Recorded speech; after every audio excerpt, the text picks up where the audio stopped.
அஸ்ஸலாமு அலைக்கும் வரஹ்மத்துல்லாஹி வபரகாத்தூ.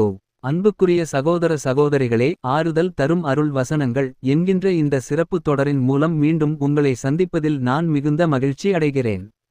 அல்லாஹ் தாலா நம்மனைவரின் தொழுகைகளையும் துஆக்களையும் ஏற்றுக்கொள்வானாக. சோர்ந்து போன உள்ளங்களுக்கு ஆறுதலையும் நம்பிக்கை தளர்ந்த மனங்களுக்கு புதிய உற்சாகத்தையும் தரும் இந்த தொடர் நம்மை அல்லாவின் மீது மேலும் உறுதியாக நிறுத்தும் ஒரு முயற்சியாகும்.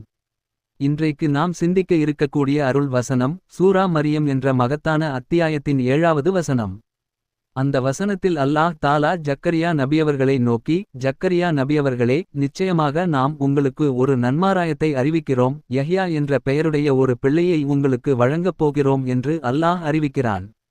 இந்த வசனம் நம்பிக்கை இழந்தவர்களுக்கு உயிர் ஊட்டும் ஒரு அருள் செய்தியாக இருக்கிறது. பொதுவாக மனிதன் தனது வாழ்க்கையை காரண காரியங்களோடு மட்டும் இணைத்து பார்க்கிறான். இதனால் தான் இது நடக்கவில்லை, அதனால் தான் இது கிடைக்கவில்லை என்று அவன் சொல்லிக் கொண்டே இருப்பான்.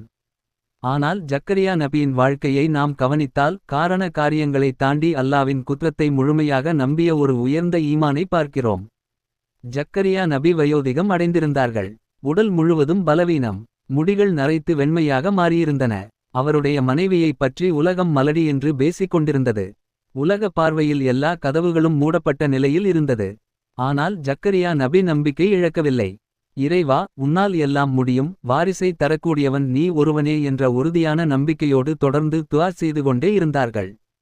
அவர்களின் பார்வை உலகத்தின் வார்த்தைகளில் இல்லை, அல்லாவின் குற்றத்தில் இருந்தது. அந்த நம்பிக்கையை அல்லாஹ் வீணாக்கவில்லை. அவருடைய துஆவிற்கு பதிலாக அல்லாஹ் நன்மாராயம் சொன்னான். பிறப்பதற்கு முன்பே அந்த குழந்தைக்கு பெயர் வைத்தான். யஹ்யா என்ற அந்த பிள்ளையை ஒரு நபியாகவும் உயர்த்தினான். இது அல்லாஹ்விற்கு காரண காரியங்கள் தேவையில்லை என்பதை நமக்கு தெளிவாக உணர்த்துகிறது. இதே உண்மை இப்ராஹிம் நபியின் வாழ்க்கையிலும் நமக்கு தெரிகிறது. வயது முதிர்ந்த காலத்தில்தான் அல்லாஹ் இஸ்மாயிலும் இஸ்ஹாக்கையும் அவர்களுக்கு அருளினான். நம்பிக்கை தளராமல் இறைவனை நோக்கி கேட்டுக்கொண்டே இருந்த காரணத்தால் அல்லாஹ் அவர்களுக்கு அதற்கு மேல் கொடுத்தான். அல்லாஹ் வயதை பார்க்கவில்லை, பலவீனத்தை பார்க்கவில்லை, அவன் பார்க்கிறது அடியாரின் ஈமானை மட்டுமே. முஹம்மது நபி ஸல்லல்லாஹு அலைஹி வஸல்லம் அவர்களின் வாழ்க்கையிலும் இதே பாடம் நமக்கு கிடைக்கிறது. 10 யுத்தக்களத்தில் முஸ்லிம்கள் எண்ணிக்கையில் குறைவாக இருந்தார்கள், ஆயுதங்களிலும் வசதிகளிலும் மிகுந்த குறைவு இருந்தது. எதிரிகள் எண்ணிக்கையிலும் ஆயுதங்களிலும் பொருளாதாரத்திலும் பலம் வாய்ந்தவர்களாக இருந்தார்கள். எல்லா காரண காரியங்களும் முஸ்லிம்களுக்கு எதிராக இருந்தது. ஆனால் அவர்கள் காரணங்களை நம்பவில்லை, அல்லாவின் மீது மட்டும் நம்பிக்கை வைத்தார்கள். அந்த நம்பிக்கையின் காரணமாக அல்லாஹ் உதவி செய்தான், பலம் இருந்தவர்களை தோல்வியடையச் செய்தான். அன்புக்குரிய சகோதர சகோதரிகளே, வாழ்க்கையின் உண்மை இதுதான். காரண காரியங்கள் அல்லாவின் கட்டுப்பாட்டில் இருக்கின்றன. அல்லாஹ் காரண காரியங்களுக்கு கட்டுப்பட்டவன் அல்ல. இன்று நீங்கள் ஒரு கடையை நடத்தி கொண்டிருக்கலாம். பக்கத்திலும் எதிர்ப்பக்கத்திலும் அதே பொருளை விற்கும் கடைகள் இருக்கலாம். இதை பார்த்து மனம் தளர வேண்டாம். தருபவன் அல்லாஹ். கஸ்டமர்களின் எண்ணிக்கையை வைத்து அல்லாஹ் ரிஸ்கை அளிப்பதில்லை. அவன் நாடினால் உங்களுக்கு வர வேண்டியதை எந்த வழியிலிருந்தும் கொண்டு வந்து சேர்ப்பான்.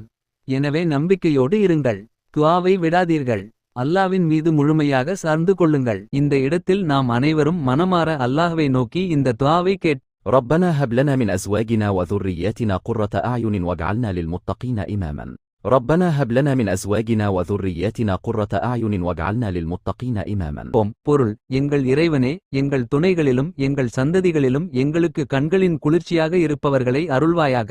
மேலும் எங்களை தக்வா உடையவர்களுக்கு முன்மாதிரியாக ஆக்குவாயாக. இந்த துஆ நமக்கு சொல்லும் செய்தி என்னவென்றால், நல்ல சந்ததியும் நல்ல குடும்பமும் தக்வா நிறைந்த வாழ்க்கையும் அல்லாவின் அருளால்தான் கிடைக்கிறது. அல்லாஹ் நம்மனைவருக்கும் அவனை முழுமையாக நம்பக்கூடிய ஈமானையும் அவனை பின்பற்றக்கூடிய தவ்பீக்கையும் வழங்குவான்.